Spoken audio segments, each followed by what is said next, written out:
Welcome back to Big Fish in the Middle Kingdom. I'm Brendan Davis, your host, and this week's guest is Jeff Towson. Jeff has an incredibly eclectic background. He studied medicine as well as business professionally, and as he tells me in the interview, he always wanted to find a way to combine these two very different passions, and he has made a career that is quite unique. I think you will really enjoy hearing what he has done and what he has to say. In addition to his finance as well as his academic career, he is a professor of finance at Peking University here in Beijing. Jeff is a hugely popular China blogger. He's become a major LinkedIn voice on the topic of finance, especially as it relates to China. In this interview, we cover everything from what he's learned from Warren Buffett, both in person as well as his books, to the tendency of first-time Western business people to become amateur political scientists, which I think I have fallen in the category of that more than once myself.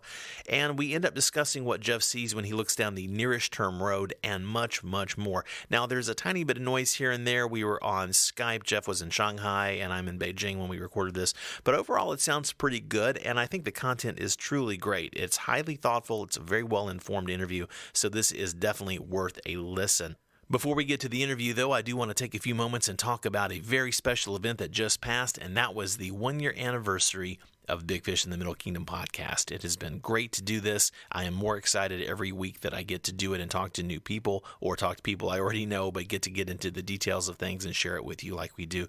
Now, I am really looking forward to being able to share some concrete news with you soon, and the suspense is killing me. But if living here for 2 years and doing this show for one has taught me anything, it's that patience is usually needed the most just when it seems the hardest to actually find. So I am working on it, and I will have more information soon. Lastly, before I let you go today, I want to remind you that this episode of Big Fish in the Middle Kingdom is again brought to you in part by our sponsor, Stackry. Stackry is the global leader in international parcel forwarding from the U.S. to anywhere in the world.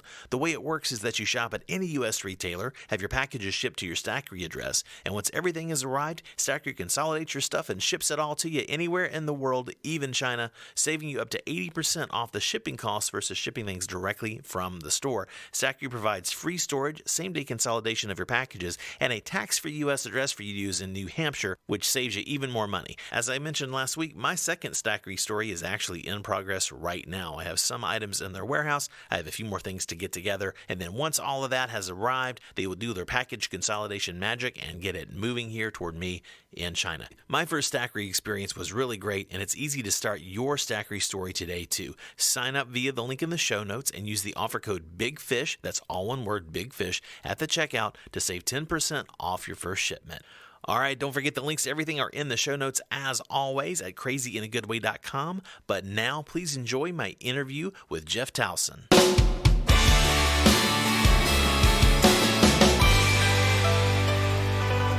Well, I'm very happy to be speaking today to Jeff Towson. How are you today, Jeff? Oh, I'm doing well, thanks. Well, I appreciate you making time to get on the Skype here. We are in the same country, I believe, but we're separated by some distance. You have this incredibly eclectic background, and I will have set this up in context. But to get us started here, could you please give the listeners the short version of who you are, where you're from, and for you, why China? What actually brought you here in the first place? And then we will go from there. Yeah, I mean, I'm from the U.S., born and raised, pretty standard suburban upbringing, college, med school, business school, and ended up in New York City working in financial services. Not a big, not an uncommon path.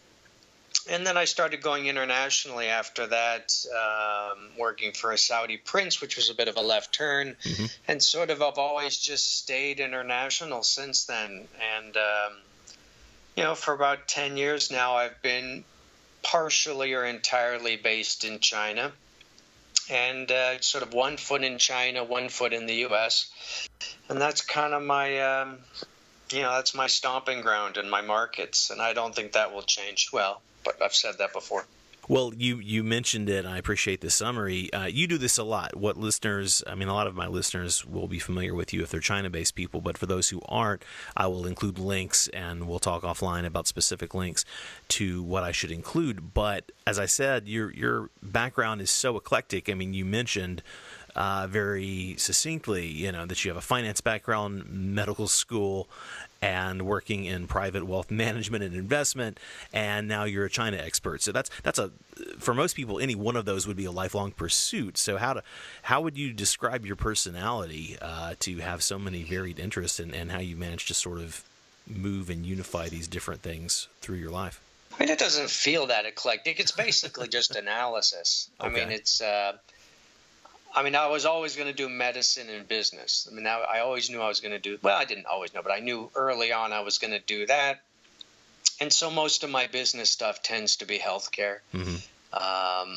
And, you can do that in lots of ways. You can do it consulting, or you can do writing, or you can do investment projects. But it's all basically thinking for a living. I mean, I don't operate. I don't run anything. I'm not good at it. It's just analysis and thinking, and that skill set's pretty much, diagnosing patients and diagnosing companies is not that different. Selling stuff would be a big departure. Right. But no, this is a professional thinker, I guess. So it's all really of a piece for you. Yeah, I mean, it's Warren Buffett had a funny quote when we were out there not too long ago, or quote comment.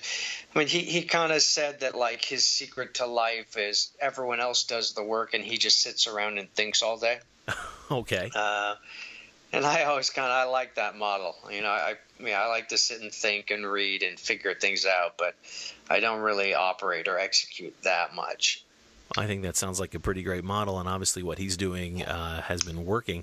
Well, since you mentioned him, let's kind of jump right to that. You are, among your other pursuits and credits, essentially, are a finance professor at Peking University, and I understand from your articles that you've now, I guess this is the second year that you've taken a select group of students to Omaha to actually meet with Warren Buffett. So could you talk about your most recent trip just a little bit? And I'll also, of course, link to your articles on this topic for more information.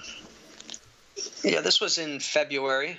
This was our second trip. We took 20 students from Peking University in Beijing out to Omaha. And it was part of Buffett will do these days where he will meet with students. It's sort of planned in. And you go around and see 3 of his companies in Omaha, get tours, talk to the management. They give you a little presentation. Mm-hmm. And then really the high point of the day is lunch, where you go and, last time we went to both times we went to steakhouses pretty much. And he comes in and he answers questions that students have prepared. And that goes on for a couple hours, and the students are pretty thrilled by that. Sure. Understandably. And then what has happened both times, after he's done with the Q&A, he comes and sits down with there's more than our school, there's several schools. Mm-hmm. But after each time, he's come and sat down with the Chinese students at our table and spent a couple hours just chatting. Wow. And that's pretty crazy. I mean, that's people pay a huge amount of money to sit and have lunch with that guy. Exactly. So that's, he's done that twice now, and that's, it's pretty stunning, really. And he's a real nice guy, and he answers everybody's questions, and he chats, and he's real friendly. Well, did you get involved in that because you again have this background that we'll go back a few steps here in a moment, and I know you've answered a lot of these questions many times, so I want to cover your interesting but historical highlights, and then we'll move more into the present and the future. But for the sake of people who are just getting to know you a bit, in terms of Warren Buffett, you have had quite a distinguished background yourself in finance and investment. Had you met him previously through that world, or was this related to your role at Peking University specifically? No, well, maybe a little bit. No, this came from a student who was involved in this, and he'd kind of put this together, and I was the professor sort of organizing it, so it was sort of student driven, and then I was sort of the professor helping, because I teach a lot about Warren Buffett at Peking University. It sort of came from some students. What was most surprising for you about meeting him? I mean, because you studied him as an investor, and people pay a lot of attention to him in general. Was there anything that was especially striking to you about meeting him? He's smarter than I thought he was, and I already thought he was really smart. Mm-hmm. He's clearly operating on another level. I mean, he's 87 now, so he's probably maybe not at his peak like maybe earlier. But I mean, he's clearly operating at a level that is abnormally high, and that comes across when you talk to him pretty quickly. Mm-hmm. People would ask him random things like, didn't you buy this so-and-so retailer, whatever company in 1970? Why did you do that? And he'll answer, I'm making this up. Sure. He'll answer with something like, oh, yeah, we bought that in November of 1969. I was paying $18 a share. We kept buying through like January of 1970. I think I got to 23. Yeah, then we sold the next share for 36. Yeah, he can drop into the specifics just kind of on a dime.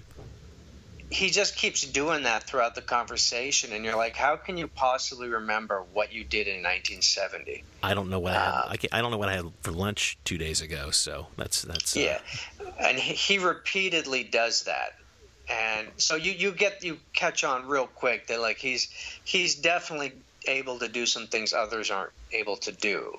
So that was a bit of and then we met with his managers throughout the day, and they all kind of said the same thing. That he has this sort of amazing ability to recall things. So so he's smart. Everyone knew that he's smarter than I thought he was. But he's just a good guy. I mean, half the time the students were asking him business questions.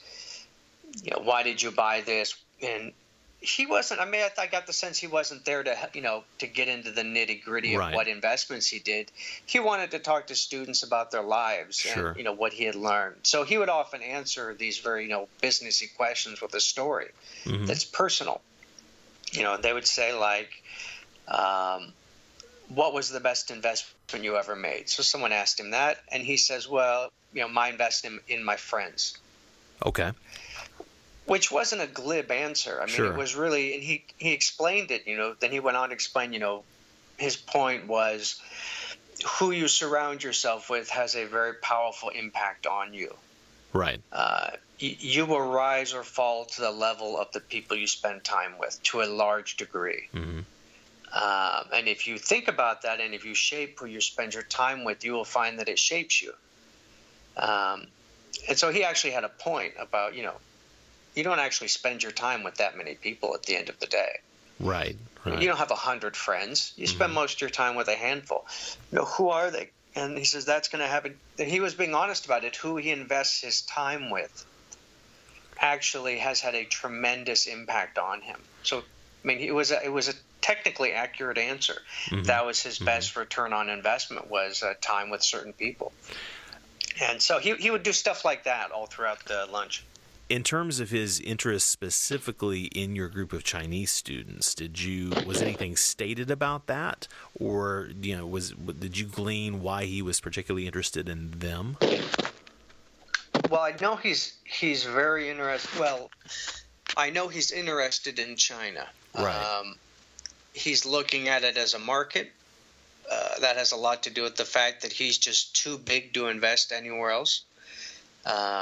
There aren't that many markets. He has to move billions of dollars. Right. Because of his size now. There's only a couple markets where you can invest that much money. There aren't that many huge companies in the world. So, he's the U.S. focus, but China's part of that. I think he's personally really interested in it.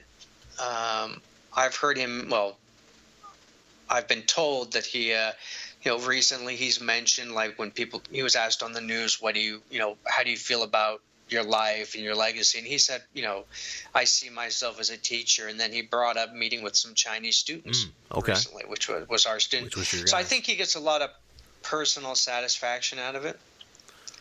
But his partner, Charlie Munger, is much more active. Okay.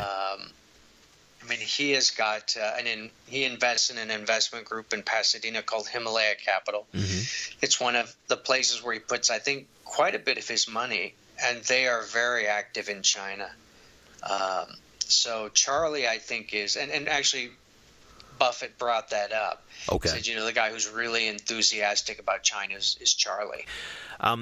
I may have set a record for the largest number of your articles and posts consumed within a 24-hour period on LinkedIn because, just for the sake of the listeners and to give this context, when I contacted you and want to set this up, basically we had this window. We're having this conversation, I think, 24 hours after we sort of made contact, and so I wanted to do my research, and so I want to ask you to go over things that you covered a lot, and as I said, I'll put links in, but I would be interested to hear some thoughts about your journey working with Prince Walid and what that taught you about the global business on the ground, because I understand that your previous experience, being based in New York and of course dealing with international investment, and I believe he was a client of the firm, but then you actually, living and working in the Middle East. I mean, it has to be such a unique experience, and I would love to hear some of the things that taught you and how that kind of expanded your view of the world. Yeah, I mean, he was, when I joined him, I mean, I work for him in various capacities, sometimes as a consultant, sometimes in-house as an exec. It really sort of followed project by project and what was going on. And I was either based in the Middle East or I was based in New York or China and would fly in and out. So it was pretty flexible.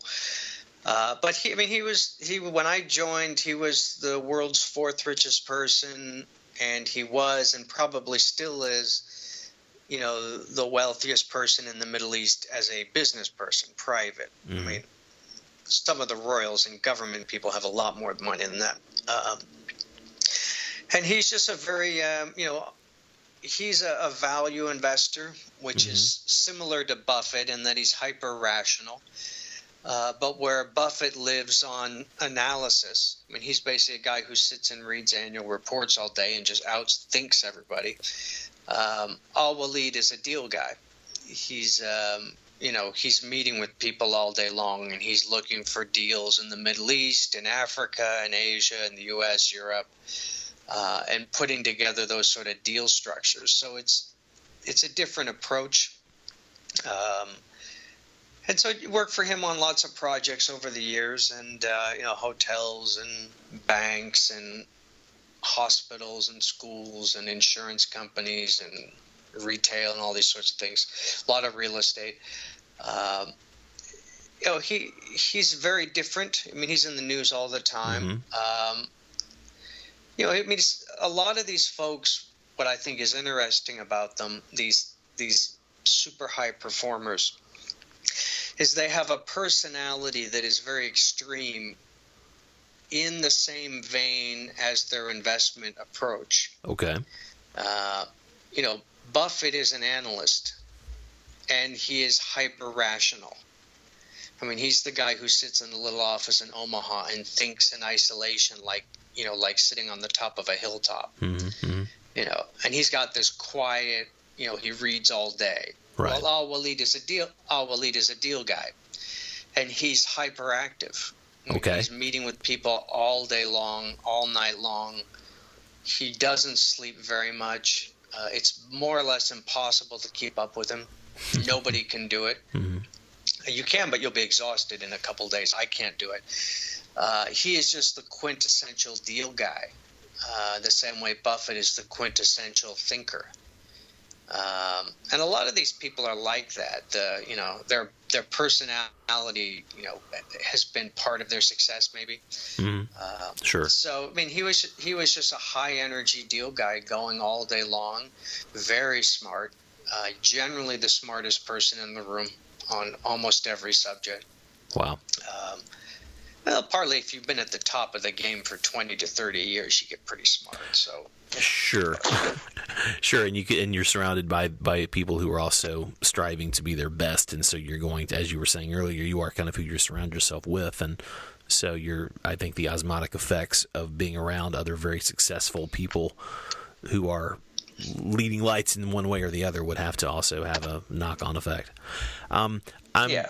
Something that I got from something that struck me from reading your blog and also some of your vlogging, because you're very active and you make these kind of very well-produced, videos from your travels, is that you self-describe, although you have a post where you sort of decry the label introvert, which I appreciate that, but you describe as essentially sort of leaning more toward that category. But you were this, you're this hardy world traveler, very enthusiastic explorer type. So that seems like quite a gap to overcome or to bridge there.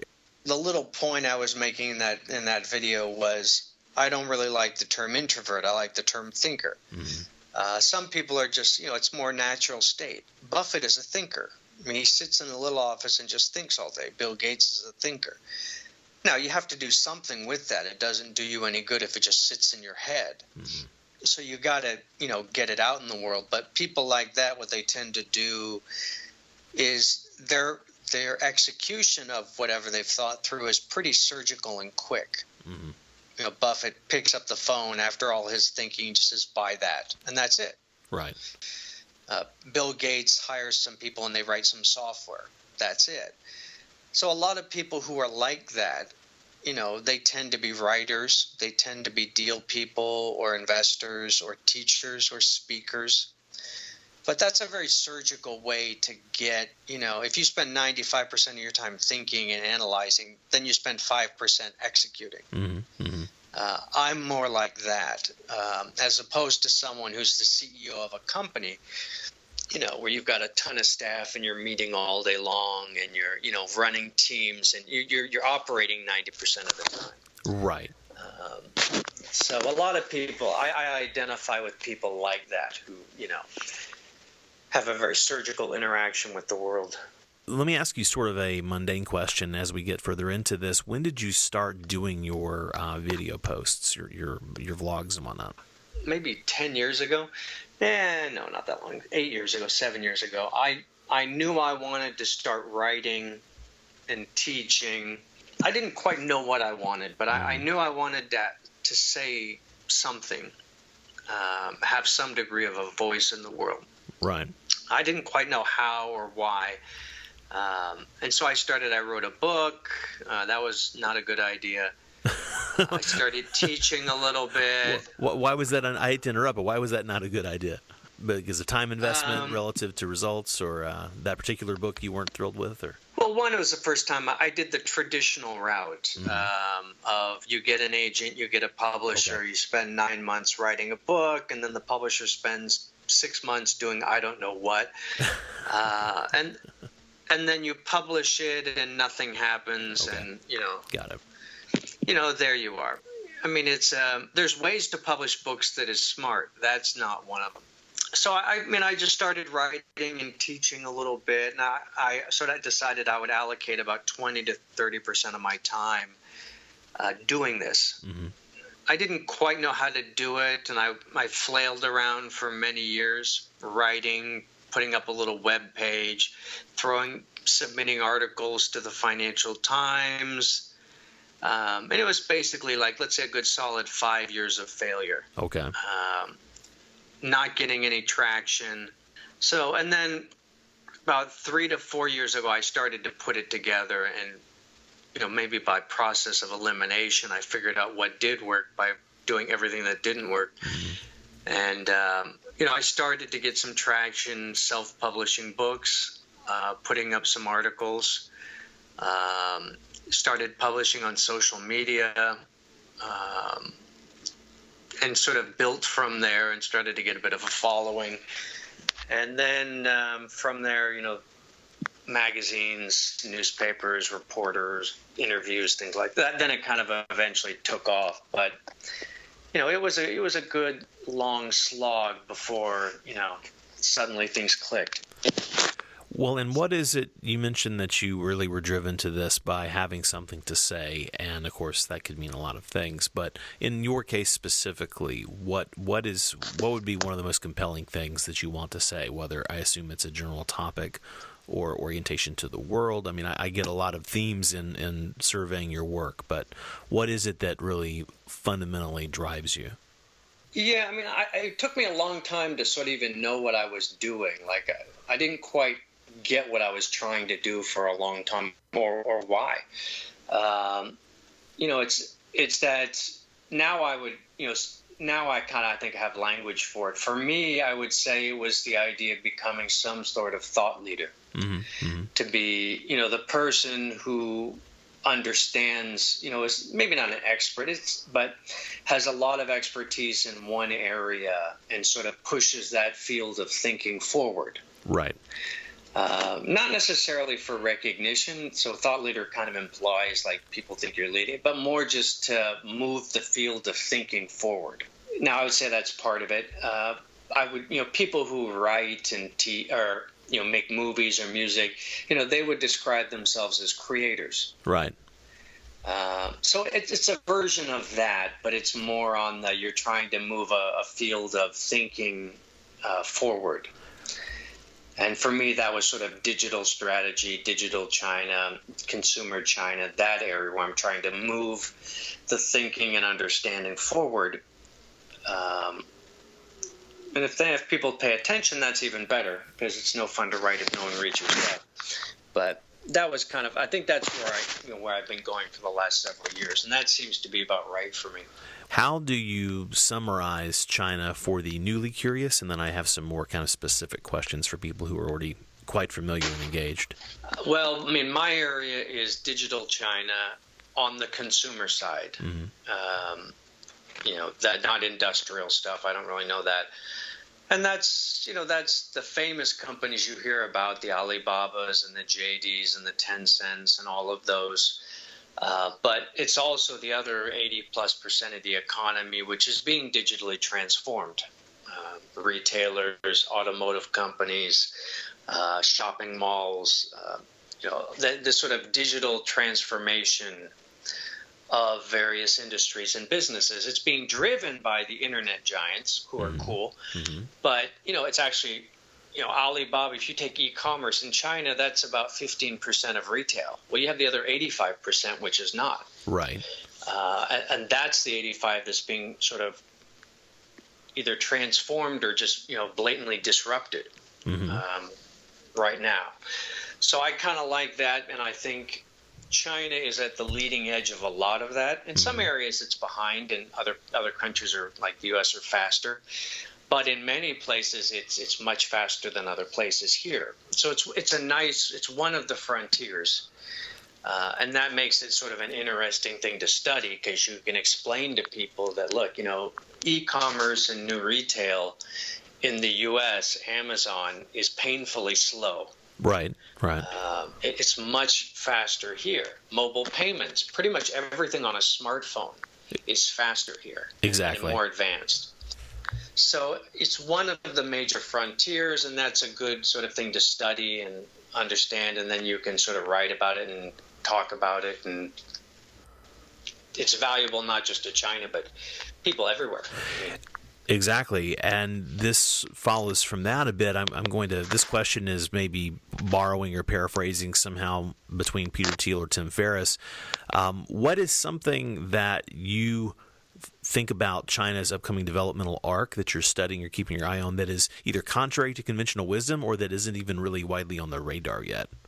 It depends what kind of sector you're talking about. Within my world, sort of the digital China world, I mean, the one I just talked about, which is China's this funny mix when you start looking at e-commerce and retail, because traditional retail is actually less developed than people think. They go to Shanghai, they go to Beijing, they see the amazing shopping malls. That's not most of retail in China. Most of retail in China is small side streets with little shops. Far behind what you see in Europe or the U.S. Right. But then when you move online, things are arguably significantly more advanced and getting more so. So the e-commerce stuff of China, Alibaba is much more impressive than an Amazon. Sure. So that's kind of a funny mix. I think people are underestimating how smart everyone is. That the number of people coming out with advanced degrees is stunning. There's still this idea it's the world's workshop, and it's a lot of factories. No, your average Chinese worker today has a degree in engineering or chemistry or art and design or animation or something like that. I mean, this is becoming a highly educated workforce that happens to be very large. That's something we haven't quite seen before. This volume of brain power, I think, is pretty interesting. I think people get that wrong a little bit. Everyone tends to have, everyone when they come to China, especially if they're foreign business folk, they immediately start becoming amateur political scientists. Right. Like, well, what is the president doing, and what's the policy for this? And it's like, well, why are you thinking about all that? Like, when we go to the U.S., we don't immediately think, well, let's talk about shopping malls. Well, what does Trump and Obama think about that? I mean, we don't. Everyone sort of becomes more political. Most businesses I look at, it's just not a factor. Right. E-commerce is e-commerce. Maybe in some businesses like healthcare, regulatory and political is a factor, but that's the same in the U.S. It's arguably actually more political in the U.S. maybe.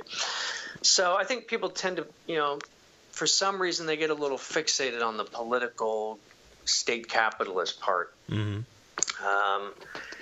I always tell people, look, it's the competition that's going to kill you. Yeah. It's the the government stuff. People seem to get interested in that, but it's really the competition that you need to pay 80% of the time on your competitors here, because it's a tough place. Sure.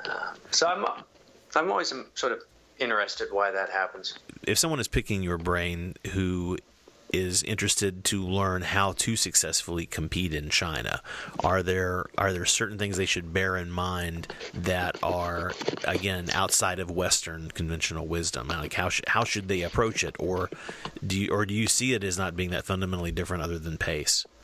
It depends if you're going to compete domestically or cross-border. Like, you can meet a lot of very successful companies in Taiwan and Hong Kong who maybe have their manufacturing here, the tech in Hong Kong, but their customer base is the U.S. That works quite well.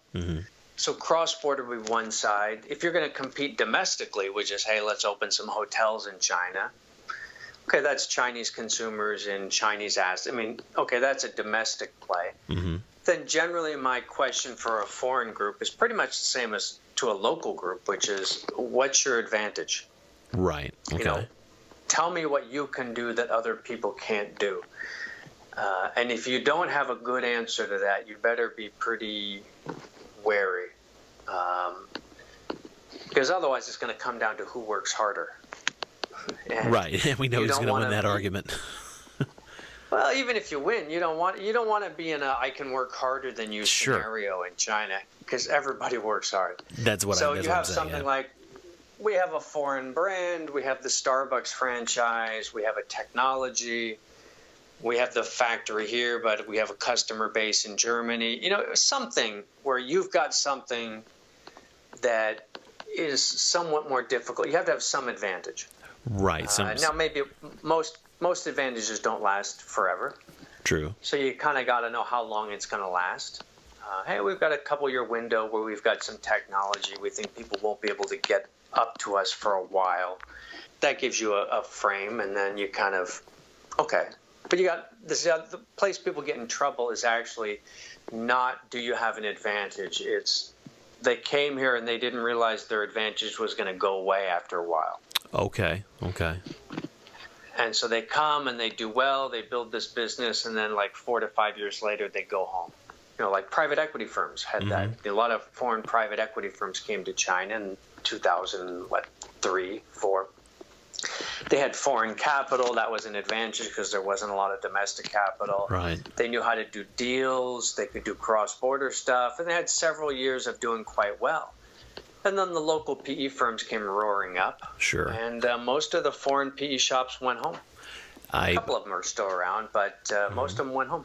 something that has come up on the show a lot recently, especially with a few guests who have been here for 10 or longer years, is that they have seen the phenomenon of needing the foreign expert to come in and help teach and instruct, and then the Chinese model and take over and go from there. That even that era has seemingly ended in most sectors, because there are now so many homegrown experts and people with experience that it used to be that someone who was the so-called foreign expert could have sort of an extra value here, but that's really diminishing.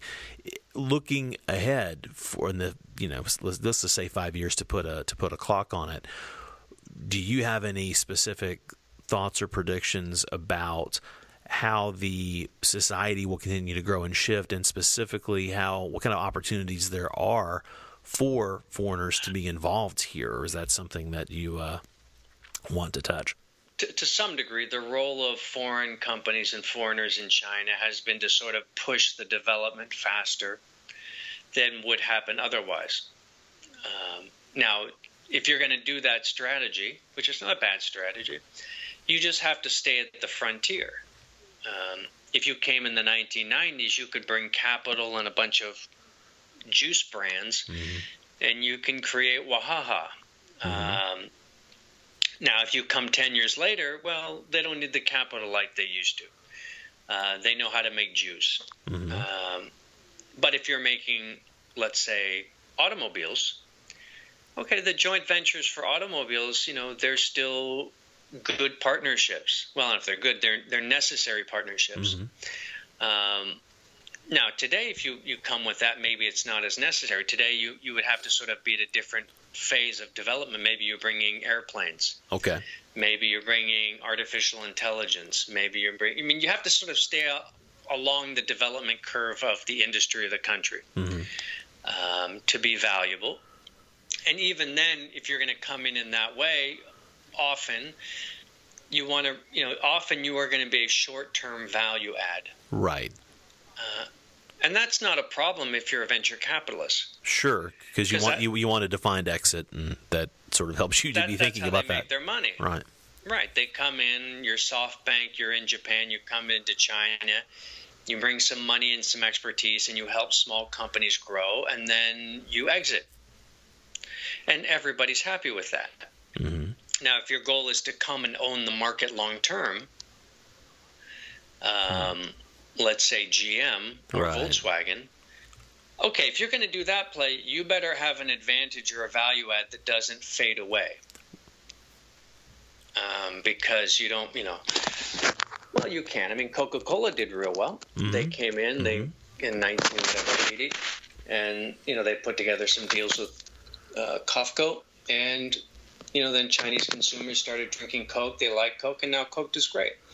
So, I mean, there's ways to win long-term and there's ways to win short-term. Most of the horror stories I hear are people who were trying to win long-term when they didn't realize it was only possible for the short-term. That makes a lot of sense. And then they end up getting, then they end up having a problem. They kind of didn't know what was going to happen. Well, I respect your time, and as we sort of move toward the end of this year, I do want to ask you one more question specific to healthcare, because, as you said, that's one of your big areas of focus.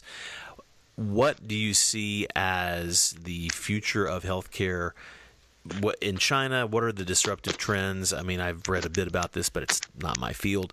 So you're someone who's immersed in this, and I don't even know if this how China specific your answer has to be. I'm curious about your thoughts about what's coming specifically in healthcare and innovation.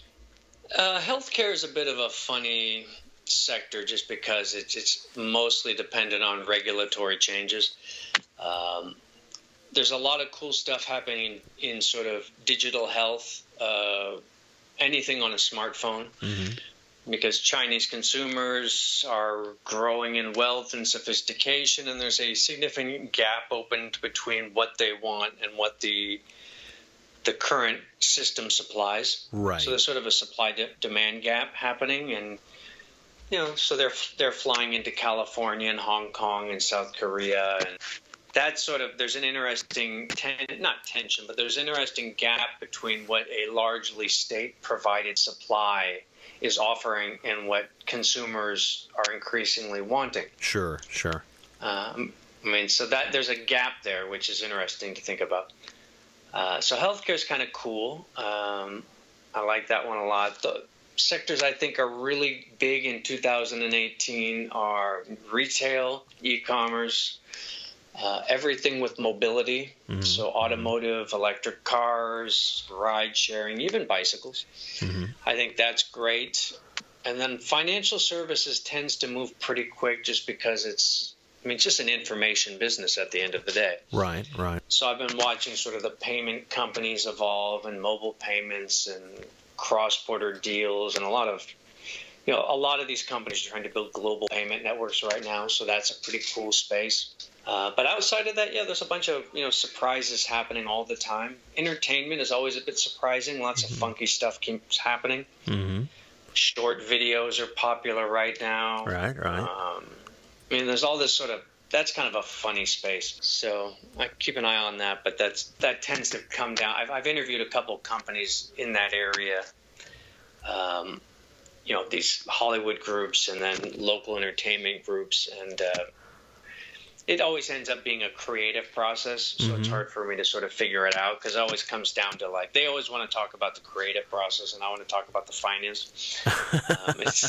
Well, that's been my business for 30 years, so I understand the disconnect.